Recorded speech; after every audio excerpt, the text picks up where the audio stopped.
4 women, 4 black cards, 72 hours, no limits. Billionaire Adrian Wolfe doesn't ask for reports or projections. He asks for stories. Spend the money, he tells them, and show me what you believe matters when nothing is in your way. To one, it's a stage. To another, a strategy. To another, a lifeline. But the quietest choice, the one without receipts, hashtags, or headlines, threatens to rewrite everything Adrian thought he knew about love, loyalty, and the cost of meaning. Who will pass his impossible test, and what will it cost him to find out? He set 4 black credit cards on the glass table in a row, the way a judge places verdicts. The cards gleamed under the winter light that spilled through the wall of windows, each one an invitation, a dare, a mirror. 72 hours, he said, voice even. Spend whatever you want, no limits. Bring me your receipts and the story of what you did and why. He slid them forward with the pad of his thumb. Impress me with what you believe money is for. They didn't look at one another. That was part of his design. 4 women, 4 lives intersecting his orbit for different reasons, none of them knowing they were being measured against the same impossible standard. Not taste or ambition or cunning, but the shape of their hearts when nobody else was keeping score. Adrian Wolfe leaned back in his chair and watched them the way he watched the markets, without blinking. Billionaire at 38, a boy from a 1-bedroom apartment who turned code into a logistics empire, and then an empire into a kingdom. Articles called him a visionary and a machine. The machine part stung because sometimes it was true. He had taught himself to move with the stillness of ice because stillness got you through fire. Feel later. Build now. He used to trust people by instinct. Then he started trusting balance sheets, and even those could be forged. The women studied the cards with expressions as different as their lives. Vanessa Cole, the actress-model girlfriend whose smile could sell sunlight, let the corner of her lip tilt in that precise way she'd perfected for billboards. Her eyes flicked toward him, a soft gray and always camera-ready. Sloan Archer, his family office's art advisor, pushed her bangs behind her ear, appraising the plastic as if it were a Rothko. Priya Anand, his CFO, didn't touch her card at all. She reached for a pen, already making a list in the neat columns she used to make sense of chaos. And Rosa Alonso, the maid who had ironed his shirts for 6 years and knew the names of his childhood streets because he'd mumbled them sometimes into insomnia, looked at the card the way people stare at an ocean the first time they see it. "It's a centurion," Vanessa said lightly, breaking the silence, because Vanessa hated silence. "So I guess this is a trust game?" "This is a vision test," Adrian said simply. "What do you think matters?" "Does it have to be for you?" Sloan asked softly. "It has to be honest," he said, "about me, about you, about what you value when nothing is in your way." They nodded, each for themselves. He dismissed the meeting with a small gesture, and they left his penthouse at staggered times. Vanessa kissed his cheek and lingered. Sloan smiled in that careful art world way that said she saw as much as she revealed. Priya gathered her papers, already thinking in flows and counterfactuals. Rosa left last, tucking the card into the canvas pouch she kept for grocery lists and bus fare, fingers shaking as if she'd been handed a live bird. When the elevator doors slid shut behind her, Adrian stayed at the glass table a long time and looked at the city spread out like circuitry. He'd designed this because he was tired of being told what he wanted. His board told him to buy. His PR people told him to smile. The world told him that money equaled meaning. But meaning had a different weight in the hand. It didn't clink. It didn't gleam. It sat warm, like breath. He remembered his mother's kitchen, if you could call a hot plate and a chipped sink a kitchen. How she stretched rice with broth and lied that she wasn't hungry. He remembered the day he handed a landlord cash he'd earned cleaning trucks so that a red notice would come down from a door. He remembered the way his mother looked at him then, like he had moved a mountain she'd learned to live beneath. 3 days, he thought. In 3 days he would learn something he had never managed to learn about the people closest to him, who they were when the locks came off. On the first day he worked. That was how he survived waiting. He read a 100-page brief on a port acquisition, said no to a boutique space company pitching him a useless orbit, ate a sandwich standing up. Vanessa texted him photos of dresses. Which one screams philanthropy but make it fashion? And little heart emojis. Sloan sent a single, precise line, "May I borrow the plane?" Priya's calendar blocked entire 8-hour slabs with titles like DD Option Trees and Compliance Urgent. Rosa didn't text at all. He found her in the kitchen mid-afternoon, refilling the water bowls for the plants and wiping down the counters in small circles. She looked up startled, like she'd been caught stealing time. "How's your day?" he asked, as if he didn't hear the news alerts pinging her weathered phone. "Good, sir," she said automatically. She still called him sir when she forgot, even though he'd told her 100 times he was just Adrian. "You take the afternoon off," he said. "Go live." Her mouth tilted, a shy shape that might have become a smile in easier years. "I'll finish upstairs first." Then, as if the question had been planted in her mouth by a dream, "Are there rules for the card?" "Just the story," he said, "why it mattered." She nodded and went back to the cloth and the circles and the carefulness the world asks of people who don't get forgiven when they drop anything. At midnight he woke to the sound of his phone buzzing like a trapped fly, alerts from the concierge team tracking the card spends because compliance demanded it. He rolled onto his back and stared at the ceiling. Vanessa, Bergdorf Goodman, Cartier, a stop at a florist that charged more per stem than his mother used to pay for a whole bouquet. Sloan, an art dealer in Chelsea who only answered to first names, a wire to a foundation in Ghana he'd never heard of but trusted Sloan to vet. Priya, a flurry of transfers to special-purpose vehicles he recognized from their acronyms. A quiet purchase of a controlling block in a freight tech startup he'd been circling. Rosa, nothing, not a cent. He looked at the clock, then at the city. Somewhere in one of those windows, a woman like his mother was soaking rice. Somewhere a kid was counting coins on a moving bus. Not all gifts need a register tape. He pressed his phone face down and let sleep come for him like a tide. On the second day, the buzz grew. Vanessa's Instagram turned into a runway of charity. Vanessa in a silver dress on the way to change the world. Vanessa with a jewel-encrusted clutch for the kids. Vanessa in a hotel suite with stylists and a shot of a donation receipt artfully angled. 7 figures wired to a children's hospital, naming rights in partnership with AW. It would trend. He could already see the headlines. A part of him admired the efficiency. Another part of him flinched at the pre-printed plaque that would hang in a wing that would smell like antiseptic and money. Sloan sent him a text with a link to a small press release. A museum in the Bronx had received a grant to expand its free after-school program for teens. 2 galleries he respected had pledged to match. She included a list of emerging artists, black, brown, indigenous, whose work the grant would help collect, not to hoard but to circulate to schools. "Art is shelter," she wrote. "Sometimes it's also a ladder." Priya appeared in his doorway with the adrenaline look he recognized from earnings week. "You said vision," she began, closing the door behind her like she wanted to keep anyone from diluting the idea. "The most efficient way to extend your vision is leverage, not retail philanthropy." He gestured to the chair. Priya rarely explained unless she'd tested something 6 ways from failure. She sat, eyes sparking. "I used the card as seed, bought options in a company we've wanted to acquire for 6 months, wrote covenants that force a board vote within 10 days.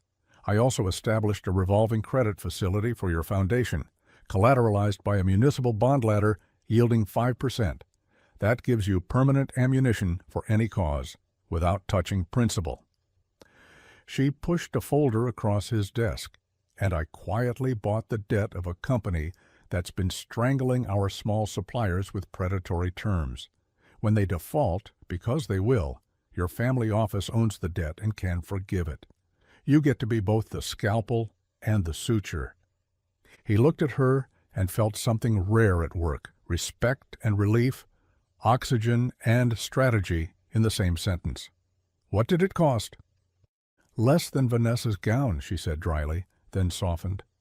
"I know this wasn't a contest, Adrian, but if you meant what you said about what money is for choices. It buys you time.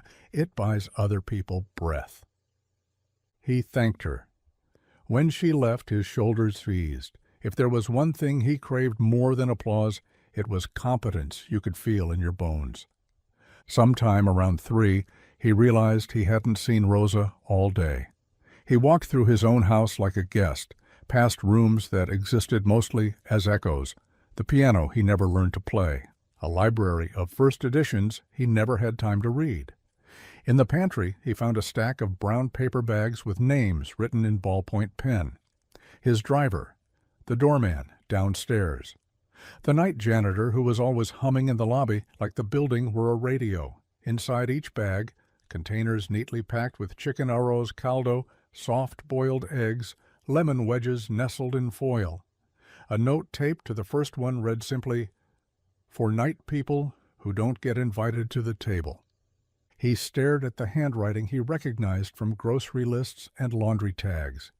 He opened the fridge and found it half empty. Rosa had been cooking all morning. He took one container out, warmed it, and ate standing at the counter. The taste of garlic and ginger was a memory he didn't know he'd stored. Money couldn't buy this without distorting it. It was a gift that carried the shape of a hand. He opened the app again. Rosa. A travel agency downtown, a hospital in Queens he'd never visited, a tiny hardware store around the corner from the building where he'd grown up, a thrift shop on Clement. None of them large, all of them specific. He felt a strange tug, like a stitching in his chest being pulled gentle and sure. On the third day, the city woke to a frost. His phone showed Vanessa tagged in a photo in front of a banner with his last name on it, though he hadn't authorized anything. The caption read, "The Wolfe Pediatric Wing, because every child deserves a chance." He felt his jaw hook. In the next photo she posed with a microscope she would never touch. He told himself it wasn't about control, it was about truth. His mother had worked nights in a hospital laundry when he was 13. She used to come home smelling like bleach and salt. He could still see her fingers cracked raw, the broken skin she hid in pockets. Sloane sent a selfie of herself, not in a gallery, but on a corner in the South Bronx, holding a paper cup of hot chocolate next to 3 teens who were laughing with a softness he trusted more than any press release. Priya texted one line, "Done." She never gushed. At 5, Rosa knocked on his office door, which she never did. He looked up and thought for a flicker of a second that the room had gone quiet to listen. She stood there in a sweater that had been mended twice at the cuff, hair braided into a no-nonsense plait that looked like work, and sleep had been traded for miles. "May I show you now?" she asked. There was a tremble in the now, not in her voice but in the fact of it, like this was a cliff she'd had to walk to the edge of and measure the wind. Of course. He stood and she surprised him by not handing him a stack of receipts. Instead, she reached into her canvas pouch and took out an envelope thick with photographs, each one printed at a pharmacy, edges still smelling faintly of machine heat. She held them for a second, then passed him the first. It was a shot of a nurse at a desk he didn't recognize. The nurse was laughing with her eyes shut, the laugh of someone not performing. On the corner of the frame, a hand with chipped nail polish holding a small metal coin. "What am I looking at?" he asked softly. "The hospital in Queens," she said. "St. Beatrice, nights. The nurse is named Alma. She works with the laundry." She glanced at him to see if he would flinch, and then continued. "Her mother used to work there, too. Alma told me she met a woman once who used to talk about her son, a boy who would bring her tea in a chipped mug and tell jokes so she could carry herself home lighter. The woman saved this coin." Rosa pointed at the hand in the frame. "For bus fare, the day rent was due. Alma kept it to remind herself why she works nights." I bought out the medical debt of 23 families at that hospital, and I set up a fund from your card for night shift staff so they can take 1 day off a month with pay. She doesn't know who you are, sir. She only knows that that day is coming." His mouth opened, then closed. He turned the photo over. On the back, in Rosa's careful hand, debt forgiven, $146,890. Night fund seated $25,000. Anonymity requested. "The travel agency?" he managed. Rosa smiled, small and fierce. "You always pay for everyone else's travel. Jet, car, helicopter. I bought bus tickets, 32, to bring families to visit loved ones who are sick there. People, they don't visit at night because they can't afford the rides. I bought time and hugs." He swallowed. The room felt different now, like the four walls had moved closer to here. He took the next photograph. A man he recognized from his building lobby, Omar, who polished the marble like it was an altar, standing behind a glass counter at a tiny hardware store, grinning with both rows of teeth. "He used to own that with his father," Rosa said. "They lost the lease when the landlord raised it, and the pandemic took the rest. He's been cleaning marble, thinking about wrenches. The landlord wanted 3 months' security to take him back. I gave him 7 and paid him 6 months' rent. He signed the lease this morning." Adrian felt the first crack in the ice he wore under his suit. He made himself stay still long enough for it to widen. "And the thrift shop?" he asked. Rosa's eyes shone now with something that didn't need light to make it visible. "Clement Street Thrift. I bought a piano." He blinked. She slid another photograph across the table, and the room tilted.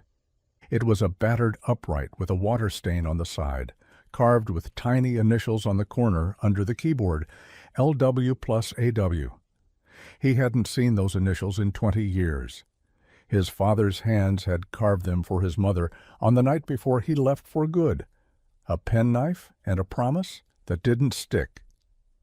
They'd sold that piano when the rent swallowed and swallowed. He had watched it go down the stairs and thought a body was being carried. "How did you—" His voice broke in the middle like a plate. "You don't sleep sometimes," Rosa said gently. "You talk like you're chasing someone down a hallway. I write down the names you say when you dream." She slid the photo to him with a reverence that felt like church. "I went to 3 pawn shops and a woman named Mrs. Lim, who has been buying things like that for 40 years. She kept a ledger of the marks husbands make when they are in love and the marks they make when they are not. It took her 1 hour to find yours. The piano was being used to stack boxes in a back room. I bought it. It's downstairs. The delivery people are waiting for your word so they can bring it up." He looked at his hands and saw the boy who had counted coins on a kitchen table and thought that saving your mother meant fixing numbers. He hadn't known that sometimes saving her meant bringing her sound back. He set the photo down because his hands were shaking. Rosa watched those hands because that is what she did, the things nobody else looked at.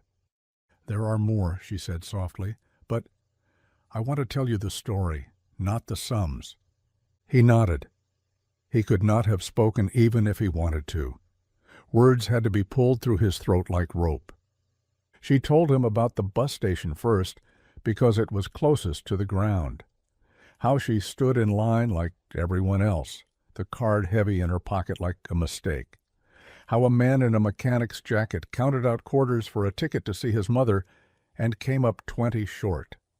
How Rosa paid and he cried with his mouth closed. How the ticket lady looked at the card and said, "We don't take that here." So Rosa handed over cash and realized that sometimes the only way to spend a fortune is in $5 bills. She told him about Omar and the key he wore on a chain around his neck that didn't open anything anymore.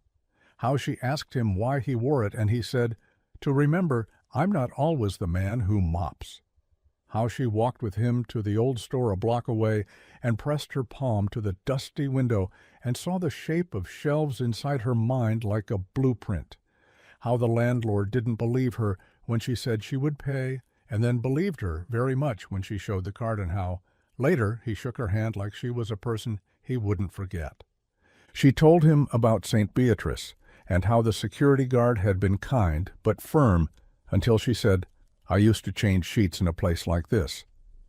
And then he stepped aside without asking for a name. About the debt-buying program she'd read about on a flyer in a community center weeks before and saved because it felt like a door.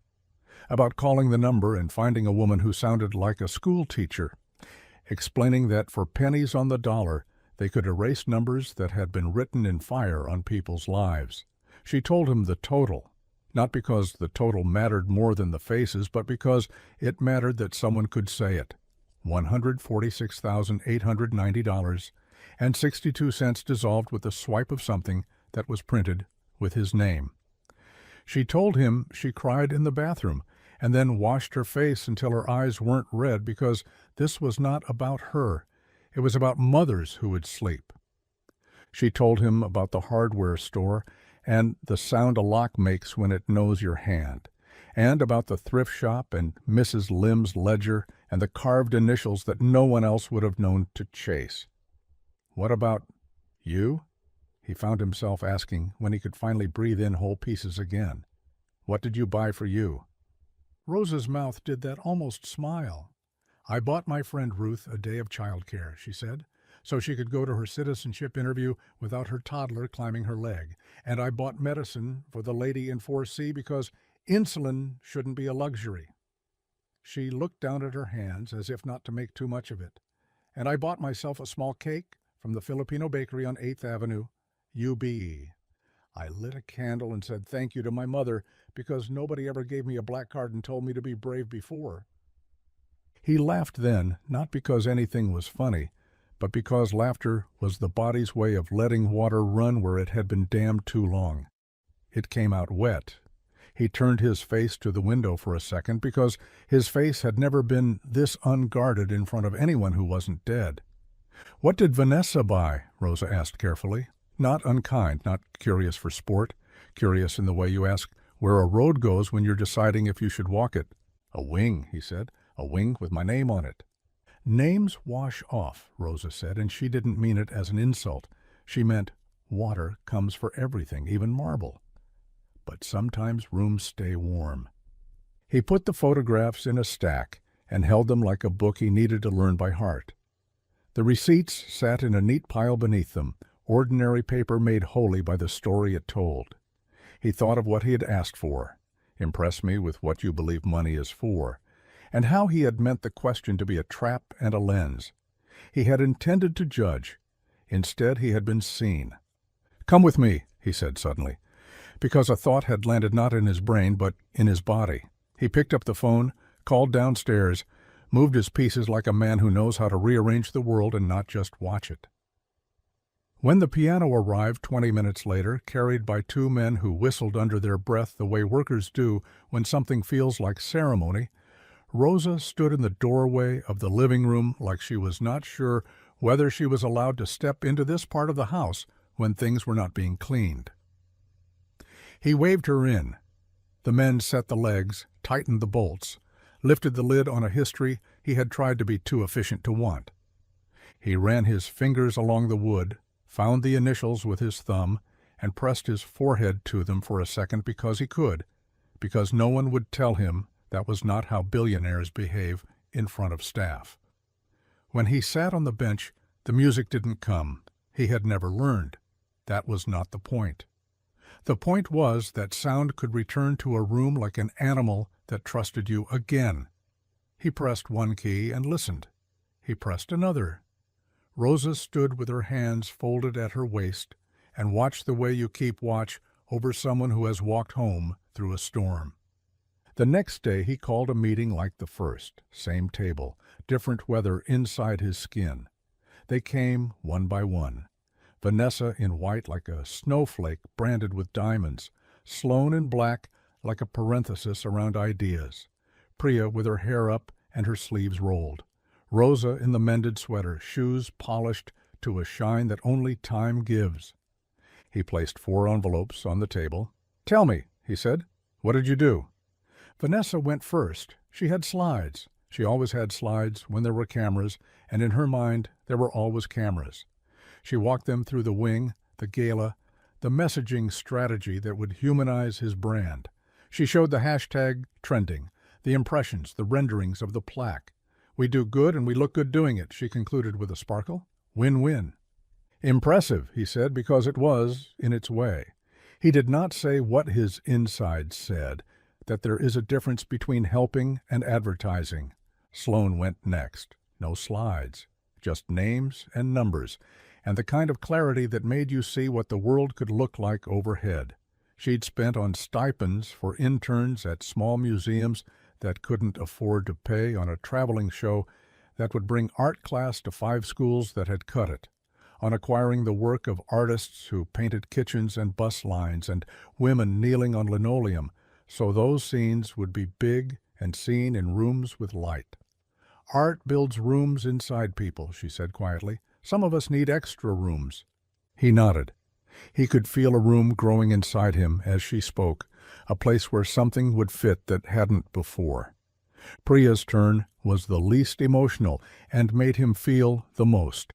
She walked him through leverage and legalities, through debt retired and futures secured. If we want to breathe for a long time, she finished, we don't burn money in spectacular fires. We build engines. I built you an engine. He folded his hands. Thank you. Then Rosa stood and did the thing only she could do without it sounding like anything but grace. She told them about the bus tickets and the debt, the hardware store and the piano, and the cake she bought for herself, because sometimes you have to write your own ceremony if the world forgets to give you one. She didn't say the numbers unless asked.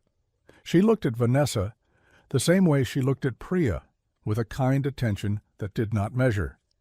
She said thank you to Sloan for the art interns because my niece loves to draw.